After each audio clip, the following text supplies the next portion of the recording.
The murder trial of Philip Chisholm featured something fairly common, experts disagreeing about the extent of a mental illness. Well, a revolutionary study in Boston is working to making the identification of psychotic disorders more reliable. Bree gets us closer to the problem and a potential solution in this morning's Matters of the Mind. Good morning, Bree. Good morning, guys. Without the availability of lab tests like blood tests or biopsies, mental health professionals have to rely on a patient's symptoms to figure out what's going on. But symptoms like hallucinations or hearing voices are subjective and they're hard to measure.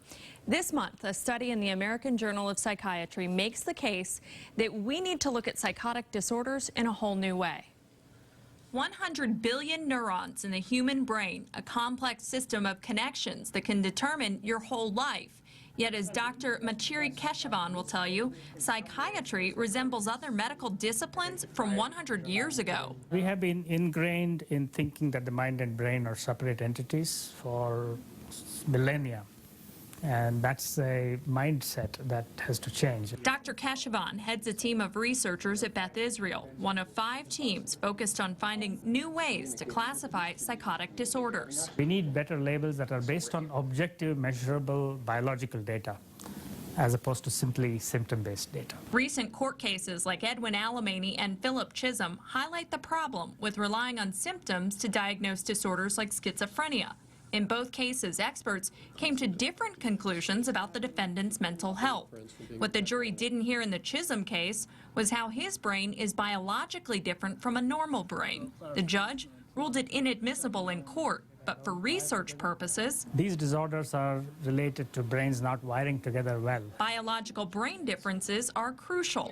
Dr. Keshavan's team interviewed hundreds of people and measured brain activity through EEGs. These little divots, these are actually their eye blinks. The data, gathered from 1,900 people across the country, is part of a study that identifies 3 specific biological types. Being able to diagnose psychosis with data instead of symptoms that can be faked or misinterpreted is a big step. It could lead to better predictions on treatment response and outcomes, identifying molecules to target for new treatments, and one day might even help identify a cause.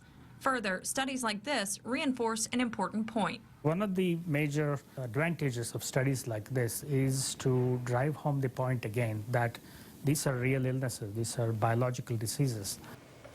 Now, this study and this story is in no way saying mental illness is responsible for Philip Chisholm's crimes. Researchers are simply saying we can do better than our traditional method of diagnosing psychotic disorders.